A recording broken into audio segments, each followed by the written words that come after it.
আমাদের পূর্বতন মুখ্যমন্ত্রী মমতা ব্যানার্জি, উনি তো পদত্যাগ করেননি, ওনাকে তাড়ানো হয়েছে।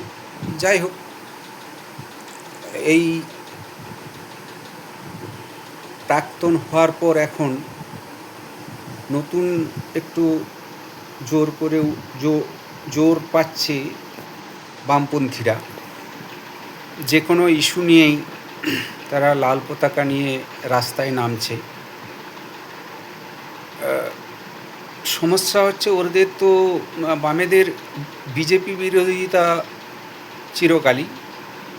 বিজেপি হলেই একদম কুপিয়ে খুন করে দেওয়া, এই ব্যাপারটা বামেদের আমল থেকেই শুরু হয়েছিল। গড়বেতায় করা হয়েছে, আরও হয়েছে।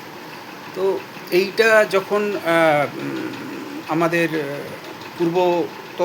পূর্বতন সরকার টিএমসি এলো, তখন কিন্তু এই সিপিএম বা বামপন্থীরা চুপচাপই ছিল।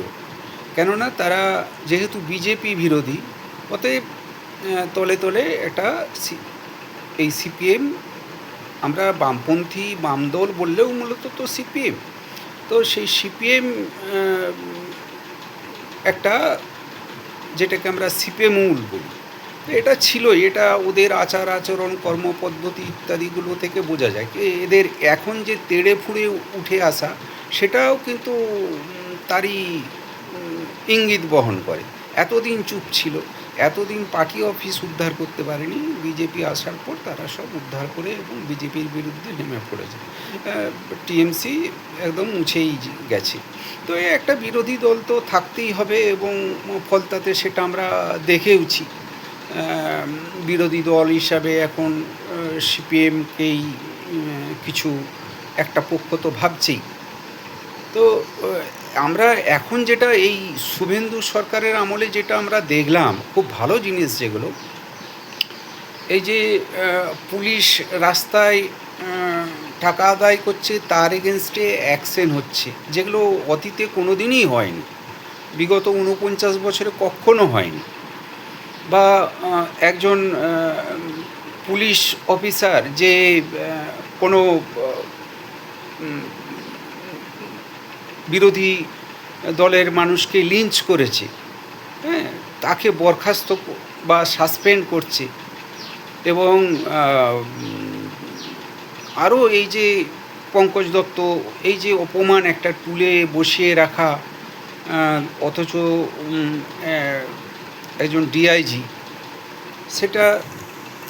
সেটা আগামী দিনে মানে এই বসিয়ে রাখার ব্যাপারটা কিন্তু খুব ভাবা যায় না এই কীভাবে ওনাকে মেরে ফেলেছে আগের সরকার।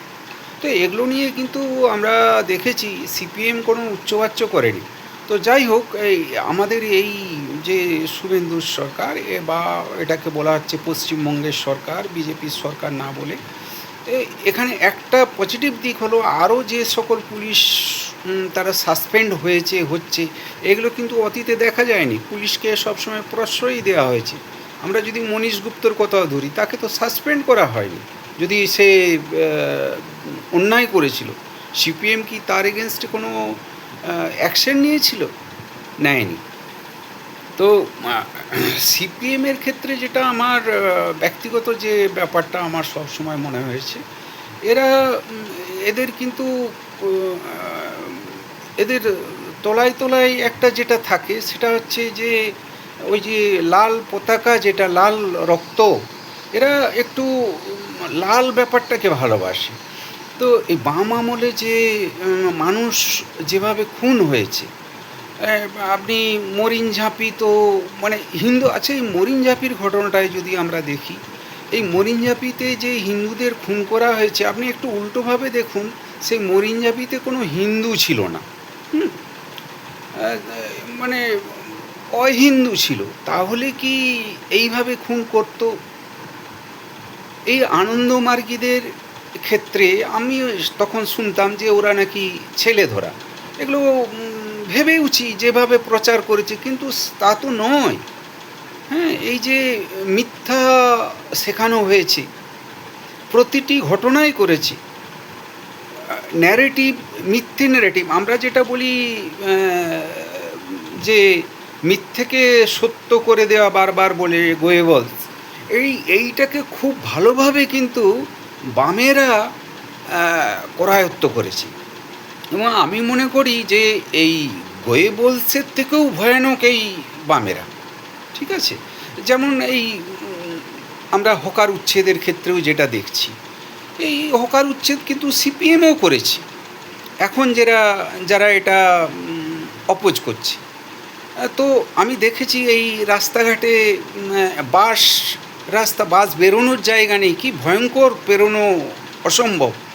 তো সেইগুলোর বিরুদ্ধে এরা যেহেতু ভোট পেতে হবে, তো কিছু ভোটার ওরা নিয়ে আসছে। কিন্তু উল্টো দিকটাও একটা জায়গা আছে যেটা ভাববার, যে একটা একটা যে যে স্বচ্ছতা যেটা বলি, তো এইটা স্বচ্ছ ভারত, তো এটার ভূমিকা কি বামেরা নেবে না কেন? হ্যাঁ, এবং এরা যেটা যেমন বিভিন্ন রকমের ন্যারেটিভ বিভিন্ন সময়ে এরা তৈরি করে, যেমন এই ককরোচ ব্যাপারটাতেই দেখুন, এরাই কিন্তু ওই লোকজন জুটিয়ে বৃন্দাকে এরা প্রথম দিকে শুরু করেছিল 100 জন 150 জন করে, তারপরে সেটাকে একটা ভয়ঙ্কর জায়গায় বিভিন্ন ওদের লেভেলের, মানে ওদের মানসিকতার, ওদের ভাবনার, ওদেরকে মানে ওদেরকে যারা ইউজ করতে পারবে এবং ওরা যাদেরকে ইউজ করতে পারবে, এই দুই পক্ষকে নিয়ে একটা আন্দোলন হলো, যেটাকে ছাত্র আন্দোলন বলা হলো। কিন্তু দেখা গেল সেখানে যাদেরকে মানে বলছি তার কত শতাংশ অ্যাকচুয়ালি ছাত্রছাত্রী, সেখানে নায়ক নায়িকারাই দেখছি, অভিনেত্রীরা দেখছি, স্বল্প পোশাকে মেয়েদের দেখছি, এবং এবং বিভিন্ন ঘৃণাকর কথাবার্তা। আপনি একটা দেশের প্রধানমন্ত্রীকে আপনি অপছন্দ করতে পারেন, কিন্তু সেই নোংরা কথাবার্তার সেই সিচুয়েশন কি আমাদের ভারতে এখনও এসেছে? যে ভয়ানক সিচুয়েশন ইন্দিরা গান্ধীর জরুরি অবস্থার সময় আমরা দেখেছিলাম, যে সেই মানে একদম নির্বিচারে জেলে পুরা অত্যাচার, সেটা তো নেই আমাদের। যেটা এখন আমরা ভারতে আছি, যেটা সরকার তো ঠিকই আছে, হ্যাঁ, এবারে যে অভাব অভিযোগ সেটার একটা প্রসেস চলবে এবং সরকার ব্যবস্থাও নিয়েছে, হ্যাঁ, এবং সবাই মানছে যে ধর্মেন্দ্র প্রধান বা মোদি ডাইরেক্ট জড়িত নয়, এবং কোশ্চেন লিক সব রাজ্যে হচ্ছে। এটা একটা, যেমন ধর্ষণ বলি, একটা সামাজিক ব্যাধি, এই কোশ্চেনও সেটা হয়ে দাঁড়িয়েছে, প্রশ্ন ফাঁস। যদিও এটার জন্য যে নতুন আইন আনা হচ্ছে সেটা একটা ভয়ঙ্কর আইন, এবং আগামী দিনে মানুষজন সতর্ক হবে। এবং আরও একটা জিনিস আমরা দেখেছি, যে অনেক সময় পশ্চিমবঙ্গেই দেখেছি যে কোশ্চেনকে যারা সেটিং করে বা কোশ্চেন যারা প্রিন্ট করে, তারা অনেক মেমোরাইজ করে নেয় মাথায়। সেই মেমোরাইজ করে নিয়ে এসে তারা সেগুলোকে অনেক সময় কয়েকজনকে দেয়। তো আমাদের এই দিকগুলো আছে। তো আমাদের সব দিকটা ভেবে যেটা আমার মনে হয়েছে, বামেরা রাজনীতিটাকে একটা ভয়ঙ্কর আবহের দিকে টেনে নিয়ে যাচ্ছে। এটা নিয়ে কিন্তু মানুষের সতর্ক হওয়া দরকার। আপনারা ভাবুন, বামেদের ইতিহাস আপনাদের কিন্তু পড়তে হবে, না পড়লে হবে না। সে জেনজি হোক, যেই হোক, বামেদের ইতিহাস না পড়লে কিন্তু সমস্যা হবে।